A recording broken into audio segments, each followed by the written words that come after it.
Why is it whenever I'm having fun, it's wrong?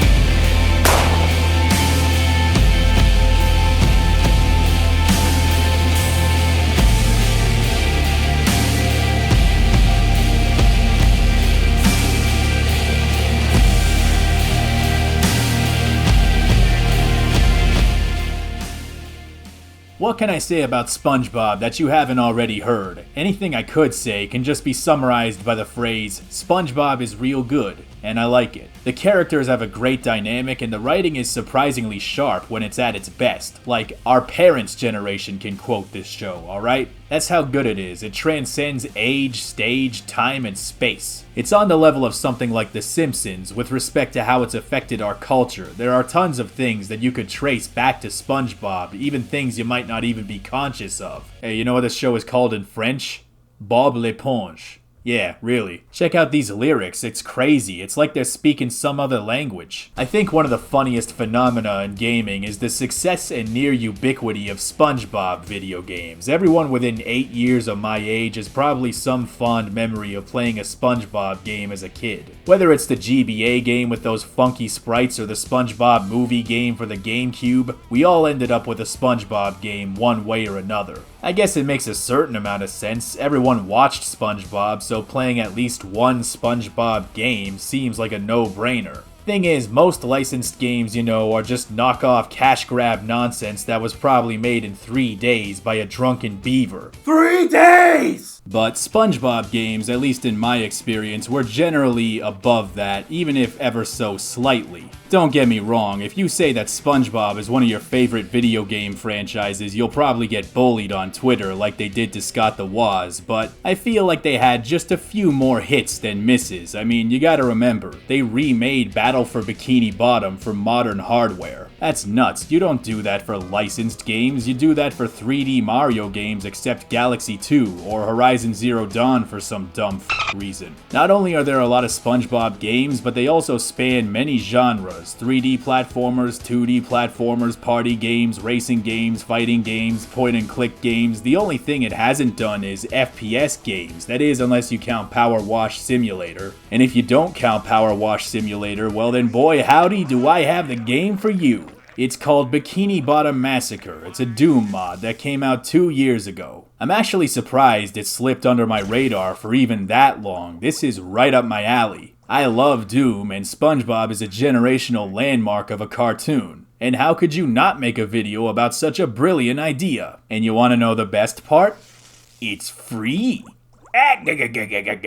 Perkins, you f***ing sucker.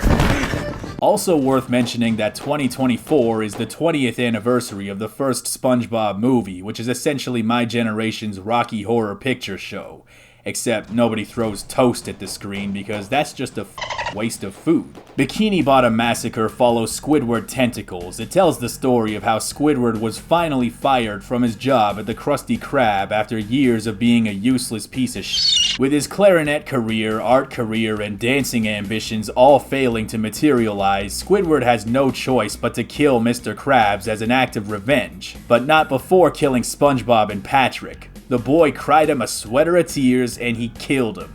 I'm starting to think this is a pretty sick guy. But by the time he reaches the Krusty Krab, he discovers that Krabs has already been murdered, so he instead turns his wrath to the cold, uncaring masses of Bikini Bottom, and slaughters 3 billion people, including Bubble Bass, who cloned himself with mermaid magic or some shit. I'll take a double triple roguelike deluxe on a Steam sale. 4K 60 FPS animal style, extra Souls-like with a DLC expansion, light ray tracing in Unreal 5, patch it and let it update.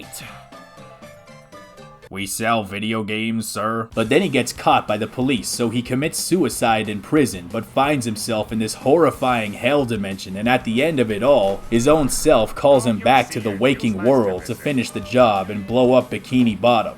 And then everyone died. The end. There are a lot of memey references, like Mr. Krabs overdosing on ketamine or whatever, a lot of goofy goober type shit, if you will. But really, I think the funniest thing about this game is the tonal dissonance. The weapons and pickups are all cartoony stuff based on the show, yet all the enemies have extremely gory death animations. Like, come on, SpongeBob is a kid's show. All that horrific imagery has no place there. Wait. Maybe it does. For such a shrimpy, physically inept cephalopod, Squidward is able to throw hands pretty good. He can punch a bitch so hard he f***ing explodes into a bloody pile of shit. Now that's doom right there. I guess if there's one thing I learned from playing this mod for 7 hours, 18 minutes, 27.5 seconds while recording at 1920 by 1080 resolution with a 48 kilohertz audio sample rate, it's that you are who you are. And no amount of bubble wands, or sausage shotguns, or some other third thing can make this game anything more than what it really is inside. GZ Doom. But that's okay, because this mod did everything they said GZ Doom couldn't do. I mean, not really, because it's actually a pretty malleable engine, but damn it, it's pretty good. Beyond the gameplay, this is a very faithful love letter to what is undoubtedly the Mickey Mouse of my generation. The soundtrack is composed entirely of the familiar production music from the show, which I don't think I can play here without getting copyright claimed, so I'm just gonna whistle it instead.